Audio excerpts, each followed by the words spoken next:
Olá, eu sou a Leila Sterenberg e está começando agora o Meio Tempo, programa da Escola de Comunicação, Mídia e Informação da Fundação Getúlio Vargas, também conhecida como FGV-SMI ou FGV Comunicação. Luz, câmera, ação.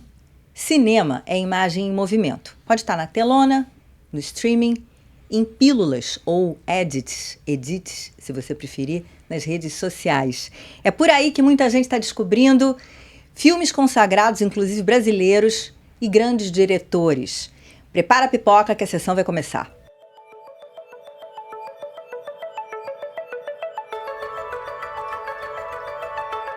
Eu recebo hoje aqui o Cavi Borges, que é diretor, produtor, programador de cinema, e o Eurico Matos, que é pesquisador e professor aqui da FGV Comunicação. Bem-vindos, meninos. Olá. Muito obrigado pelo convite. Bom dia. Olha só, vamos começar como a gente costuma, quebrando o gelo. Cavi, seu filme brasileiro preferido de todos os tempos? Eu amo Cidade de Deus. Eu até fiz um documentário depois sobre esse filme, chama Cidade de Deus, 10 anos depois.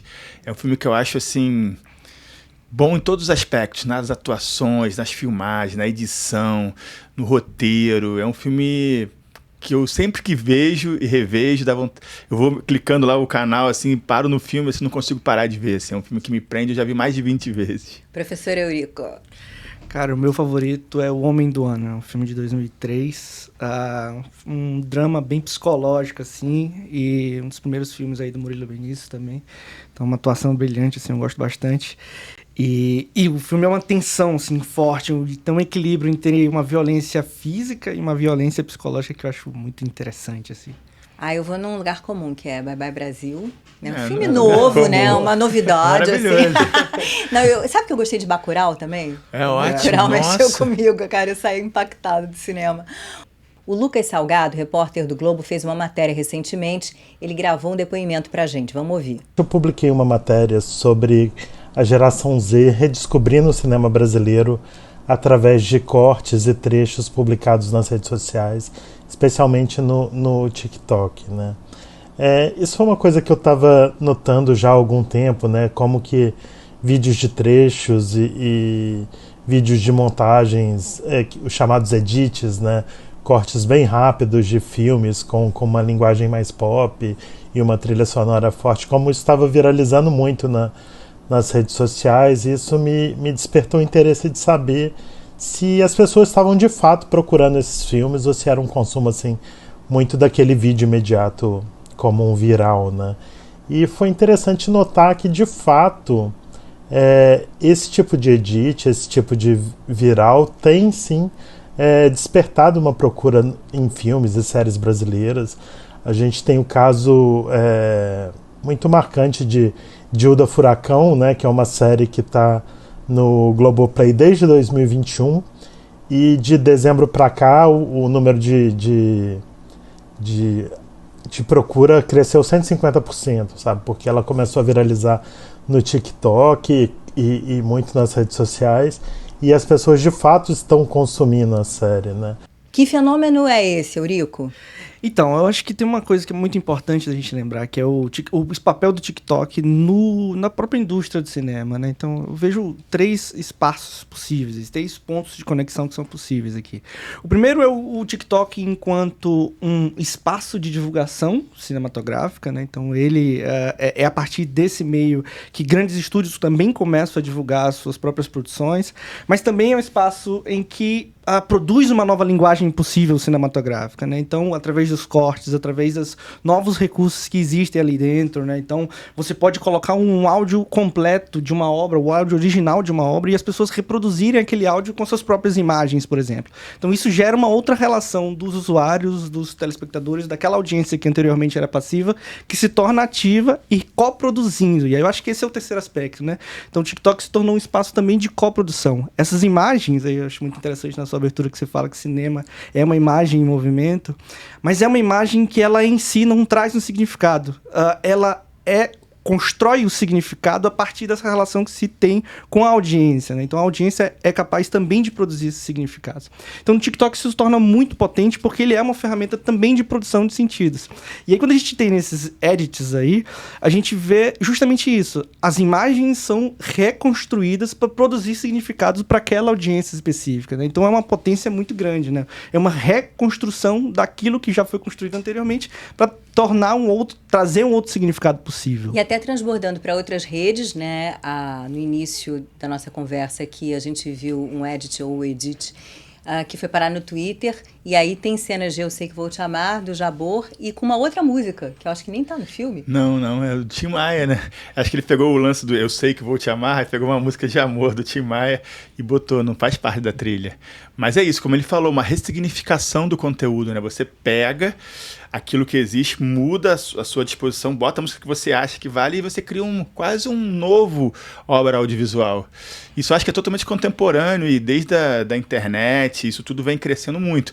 No Festival de Cannes, no último Festival de Cannes, mais que metade dos críticos que receberam credenciais eram tiktokers.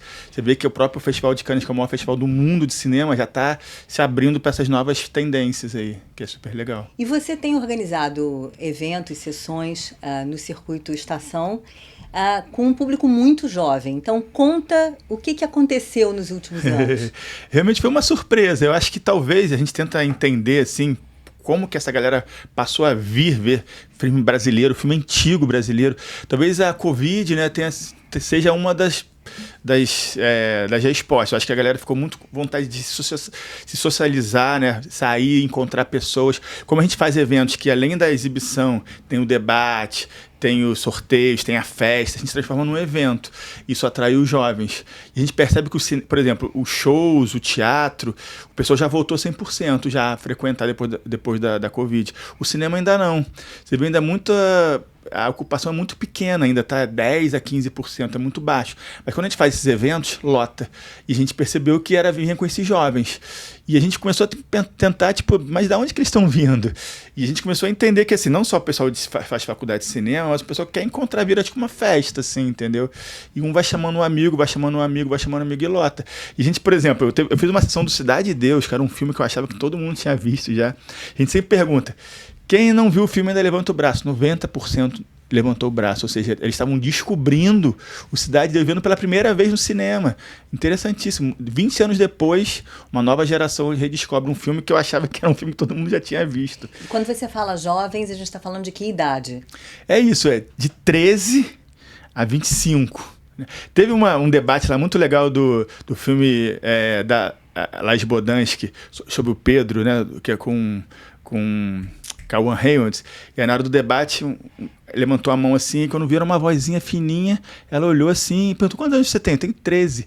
E a pergunta era super cabeça, assim, era super assim, interessante. Você vê que a galera tem uma geração, não sei se todo mundo, né, mas tem uma geração que realmente está querendo ver, debater e descobrir o cinema brasileiro. Nossa, é muito interessante. E segundo o Lucas Salgado, teve muita coisa que viralizou. Vamos ver mais um exemplo. Outro caso muito simbólico é Bingo, o Rei da Manhã, né, o filme do Daniel Rezende, que um vídeo foi publicado pelo perfil Sci-Fi Moon no Twitter e ele teve 15 milhões de visualizações do final de dezembro para cá. E eu conversei com o Daniel Rezende para minha matéria, ele estava me contando como que ele tem recebido muito mais feedback, como que a procura pelo filme aumentou, como que os comentários, as críticas, reviews no Letterboxd, que acaba sendo um indicativo mais preciso, né, porque as pessoas logam o filme depois de assistir.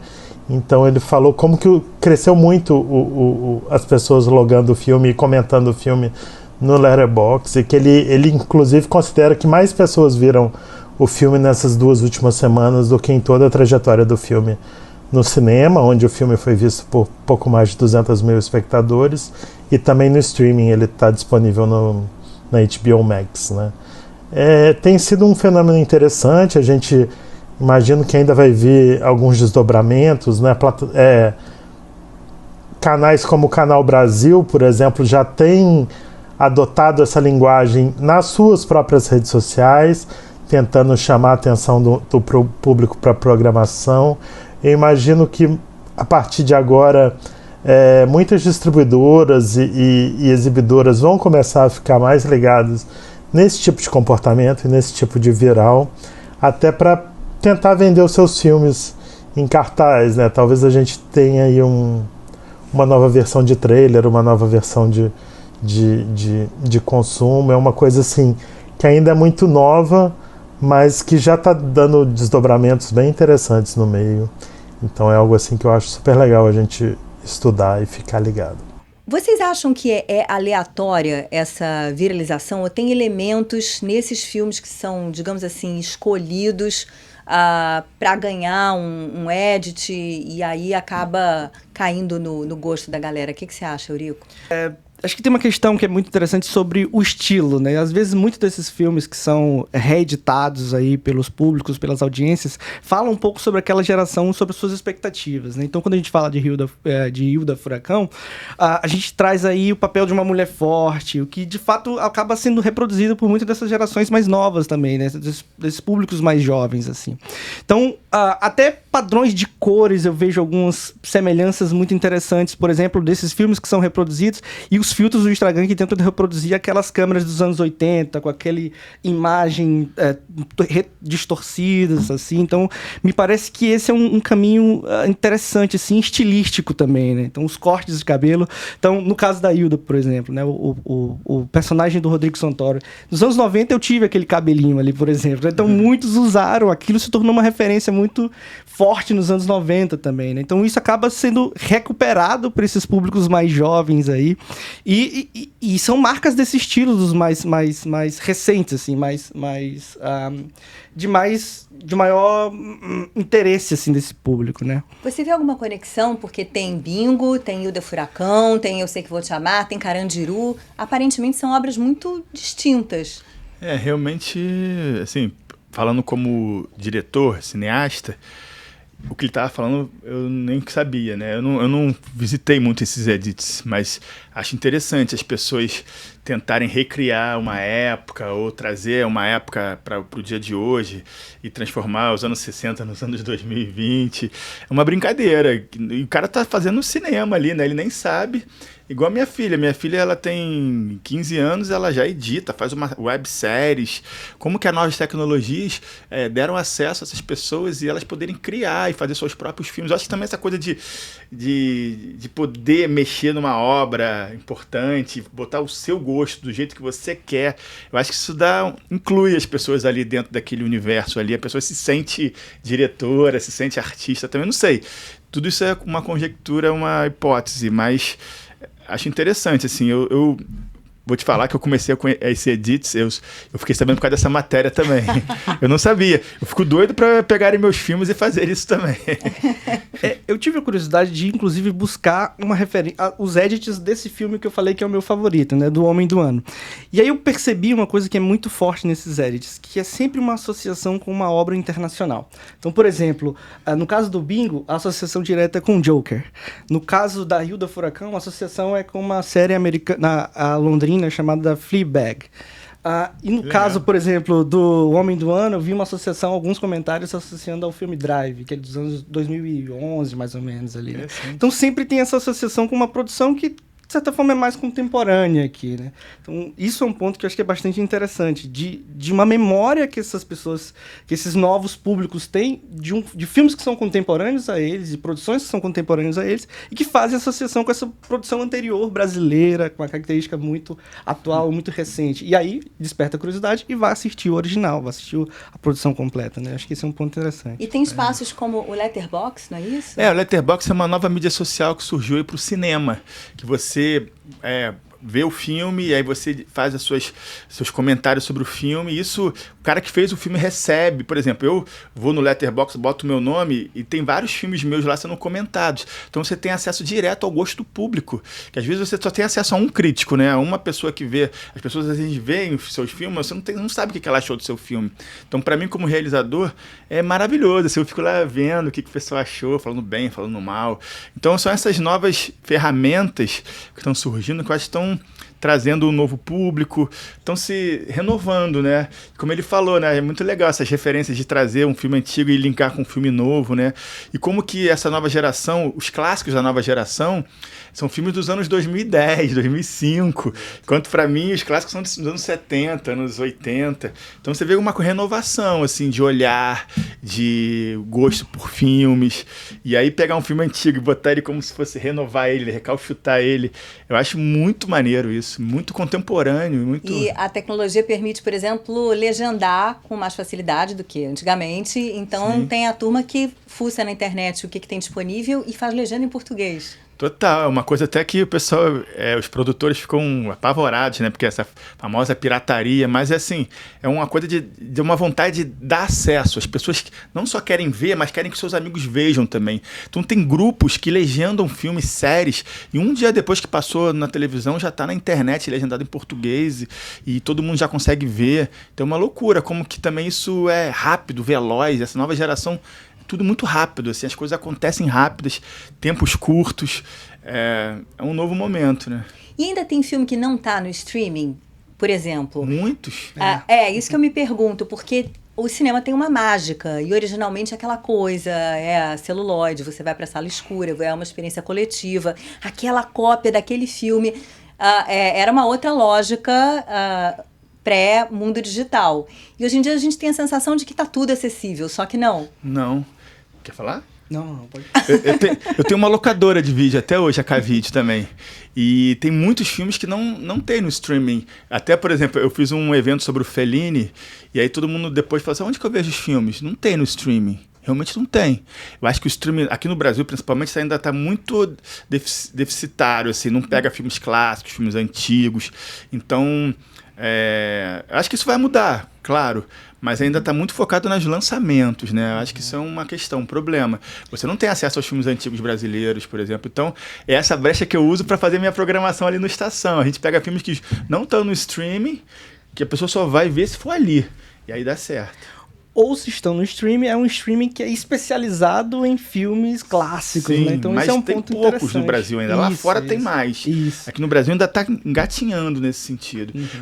O filme brasileiro, por exemplo, você só vê coisas novas ou coisas muito premiadas. Tem muito cinema brasileiro para ser descoberto pelos streamings ainda. E que é uma questão também técnica, porque eu acho que assim, para entrar no streaming, o filme tem que ser digitalizado. Como você falou, muitos filmes só tem cópia em película. Então, se o produtor do filme ou o governo não investirem nessa digitalização do acervo, a gente não vai ter acesso a esses filmes que não dá mais para ver em película. Hoje em dia, são poucos os cinemas que exibem em película. Então, tem que digitalizar, que é um ponto fraco do Brasil. E, Eurico, você acha que é uma moda ou é algo que veio para ficar? Difícil dizer, talvez. É difícil dizer, assim, mas a gente vê um movimento forte, inclusive, da indústria observando cada vez mais essas tendências, né? Uma mudança nessas tendências do próprio consumo de conteúdo audiovisual, né? Então, eles estão atentos. Você comentou sobre o Festival de Cannes, né? Então, eles fizeram ação, inclusive, de fazer uma competição só sobre filmes curtas produzidos por o TikTok, né? Então, isso é uma parceria com o TikTok, isso em 2022. E agora, o festival aí de Gramado também fez um movimento em 2022, salvo engano. Também de abrir o festival para uma competição de produtores de conteúdo especificamente com a parceria com o TikTok, né? Então, a gente vê esse movimento da indústria, dos grandes festivais de cinema também se abrindo para esse novo tipo de produção. Então, acho que a tendência é cada vez mais a indústria ir olhando para essas novas tendências e também se adaptando, né? Reconhecendo o valor, né? Buscando alternativas de como também gerar lucratividade com essa nova tendência, né? Mais do que bater contra, de ter uma resistência inicial, como a gente tinha no início de uma cultura da internet, que tentava lutar contra a pirataria nesse sentido, né? Acho que a indústria vai mais num sentido de olhar para isso e tentar buscar alternativas, né? De como se adaptar a esse novo cenário. Falando em TikTok, virou moda na rede gravar vídeos inspirados no mesmo cineasta. O cineasta é o Wes Anderson. Conte-me mais sobre isso, Eurico. Você fez um dever de casa sobre essa trend aí que eu sei. O Wes Anderson, eu acho que uma coisa que é muito curiosa dele é como a linguagem dele é muito característica, né? Então, acho que uma das características mais fortes dele é a ideia lá de uma composição plurimétrica que chama, né? Então, como você consegue dispor os elementos do seu plano de uma maneira simétrica, em que o fundo está sempre na perpendicular com a câmera, né? Com a visão de quem está olhando a tela. Então, isso é muito clássico dele e muito, de certa forma, pode ser lido como simples de reproduzir, mas não necessariamente é tão simples como parece, né? Mas eu acho que isso caiu no gosto muito intensamente das pessoas, né? Então, acho que essa thread começou justamente com um trabalho de uma fotógrafa americana que estava retornando para sua cidade, na verdade, voltando da cidade natal em que foi visitar os pais para Nova York, onde ela mora. E ela começou a gravar, num tédio absoluto nessa viagem de trem, começou a gravar como se fosse um filme do Wes Anderson, né? E de repente isso viralizou, né? Pela semelhança que ela conseguiu atingir com a obra do Wes Anderson e com aquele tom de cor também muito intenso, né? Além da simetria, acho que o tom de cor é uma coisa muito forte. E tá muito conectado com a ideia dos filtros também, né? Dessas plataformas de redes sociais, né? Então acho que esse foi o ponto, né? Por que ele? Por causa desses pontos, né? Acho que, e aí eu acho que tem outra coisa que eu achei muito interessante, que é a verticalidade, assim, do que se pode, da forma como se pode reproduzir o que é a linguagem do Wes Anderson, né? Então acho que é muito fácil de você reproduzir essa simetria com esse padrão vertical de produção de conteúdo no TikTok, né? Então, nisso... e aí, acho que esses foram os elementos que acabaram caindo, tornando essa thread mais intensa ali, A música também. A musiquinha também virou um fenômeno também. Acho que todo mundo começou a reproduzir com a mesma... Acho que a thread ganha identidade com a música, com a cor e com a simetria desses quadros, que são a reprodução da obra do Wes Anderson. A minha filha ficou a fim de ver o Wes Anderson por causa dessa trend. O Wes Anderson a gente chama de... Apesar de ser americano, ele é muito autor, né? É isso que você falou. Você vê um filme do Wes Anderson, você não tem dúvida que é um filme do Wes Anderson. Igual o Almodóvar, igual outros diretores autorais, né? E tem essa coisa da simetria, quase que um quadro, né? Cada plano que ele constrói, essa coisa da profundidade. E acho que isso deve ter agradado a galera, os designers, não sei. Tem outra coisa que virou modinha, que é Sofia Coppola, né? É uma referência para as meninas também. Então, acho que de alguma forma, por ser uma mulher, etc e tal, então tem uns role models, assim, que vão surgindo graças às redes, sobretudo o TikTok, eu acho. É interessante, né? Sofia, como o Wes Anderson, são os grandes novos diretores aí do momento, estão ganhando Cannes, estão sempre aí nos filmes, no Oscar, e com esse movimento feminino forte, ela virou uma referência, né, Sofia? É engraçado comentar isso que a gente estava falando um pouco antes da gravação, que eu vi uma entrevista do Wes Anderson falando sobre a thread, né? Falando que ele não acompanha a thread, ele não assiste vídeos que foram produzidos pela thread, justamente porque ele tem um receio de acabar olhando como as pessoas interpretam o trabalho dele e acabar se imitando pela forma como as pessoas olham o trabalho dele, né? Então tem esse efeito, né? Isso que você estava comentando anteriormente, né? De como na verdade, a gente não, tô já me incluindo nos produtores, mas como os produtores de cinema acabam tendo essa experiência muito intensa com sua audiência, com o seu público, e isso pode também interferir na sua própria obra, né? Isso dialoga com a sua obra, né? Não é que ele vai transformar a sua obra necessariamente, mas acaba tendo uma influência ali. Acho que esse é um ponto importante, né?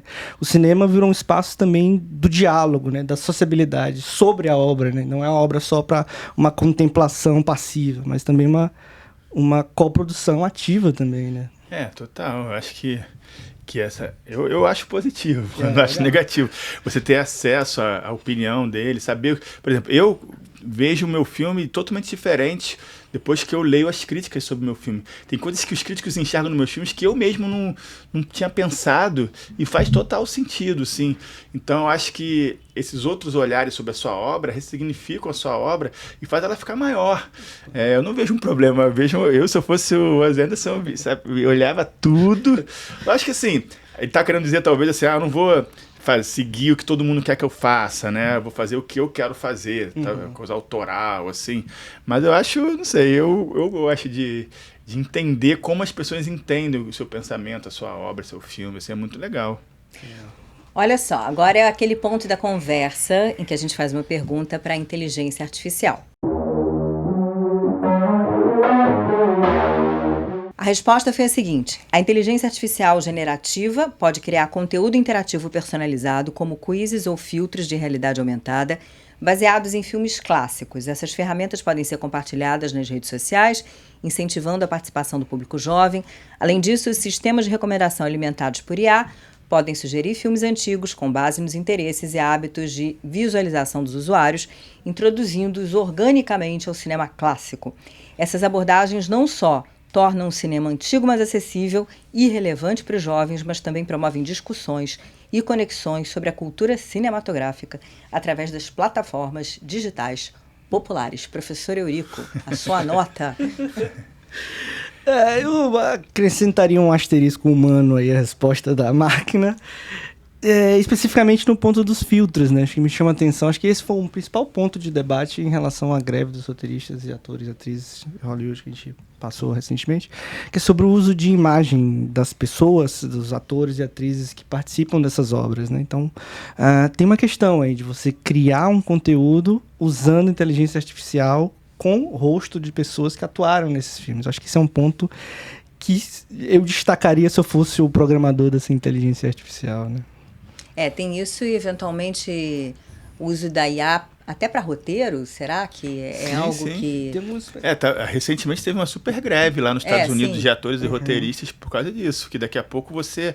Por exemplo, eu participo de muito de editais, né, para conseguir patrocínio para os meus filmes. Existindo essa fórmula aí de inteligência artificial, hoje em dia você fala os tópicos que você quer tratar e eles criam um super roteiro.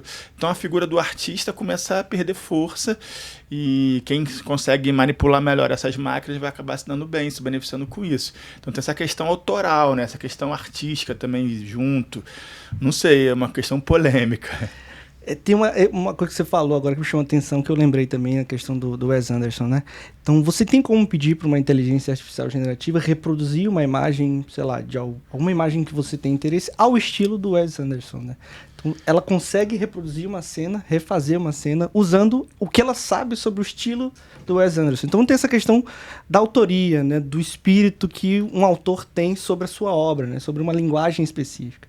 Então, acho que tem questões aí que talvez sejam bem sensíveis aí do uso dessa inteligência artificial para captar também esses padrões a partir dessas obras, né? Agora, já que a gente está falando de uma tendência que se instalou nas redes, que é essa questão do cinema sendo levado a um público mais jovem, ou um público mais jovem descobrindo graças às redes, pela lógica das redes, a forma como elas funcionam, o algoritmo ele vai entregando mais do mesmo, digamos assim, né? Coisas semelhantes. Então, a gente pode esperar que a pessoa que curtiu e viu, parou para ver Hilda Furacão, daqui a pouco ela é apresentada a um outro conteúdo, e justamente vai havendo essa possibilidade de um mergulho em coisas que ela sequer sabia que existiam. Isso é muito interessante, não? Então, recentemente aconteceu um caso aqui no Estação que eu achei muito legal. A nova geração eu percebi que tem um gosto muito grande pelo cinema japonês, os animes, filmes de samurai, filmes violentos, contemporâneos. E aí, no Letterboxd, que é essa nova mídia social de cinema, o filme mais comentado é um filme de 1962 chamado Harakiri. Tipo, eu não tinha visto, do Kobayashi, um filme super cult, maravilhoso. E a gente fez uma sessão desse filme, numa sessão chamada Classiquíssimos, que a gente pega clássicos e exibe toda segunda-feira. Lotou a sessão de jovens para ver Harakiri de 1962. Eu fiquei realmente assim, caramba, como realmente, como você falou, um conteúdo vai levando a outro, e você chega a um filme com aquela mesma cara do anime de hoje, mas de 1962, e o filme passa a ser revisto, redescoberto. Isso é muito legal. Que barato. Pra gente ir caminhando pro epílogo, aqui pro The End do nosso filme, apostas pro Oscar, Eurico. Difícil, né? Mas aí eu chutaria aí Oppenheimer, talvez. E aí eu acho que na categoria curta, só pra gente manter aí nos coisas curtas como TikTok, tem o Wes Anderson. Exatamente, o filme do Wes Anderson, né? Então, o incrível mundo de Harry Sugar. Então, acho que essas são as minhas apostas aí, né? Eu que faço há 20 anos o evento Bolão do Oscar, a gente já entende que, por exemplo, existem vários prêmios antes dos sindicatos. E esses prêmios dos sindicatos já dizem o que vai acontecer, porque são esses dos sindicatos que vão votar no Oscar também. Então, assim, Oppenheimer já é uma aposta quase que certa. Tem algumas questões, por exemplo, melhor atriz, ter a atriz indígena do filme do Martin Scorsese, que ganhou muitos prêmios, mas agora tem toda a força a Emma Stone, com esse filme Pobres Criaturas também, que ganhou o Festival de Veneza. Eu adorei esse filme. Maravilhoso. Mas assim, de uma forma geral, a gente já sabe o que vai acontecer. Mas são essas outras categorias, assim, a curta, que você vai, no caso do bolão, vai ser a zebra ali, que vai definir quem vai ganhar ou quem não vai ganhar. O último bolão que eu participei, eu ganhei. Garoto! Pô, divide aí as dicas com a gente aqui, ó. Quem assistir ao meio tempo aqui já tem uma vantagem, né? Pessoal, adorei. Valeu demais, viu? Até a próxima. Adorei conversar com vocês. E obrigada a vocês também pela audiência. Até o próximo meio tempo.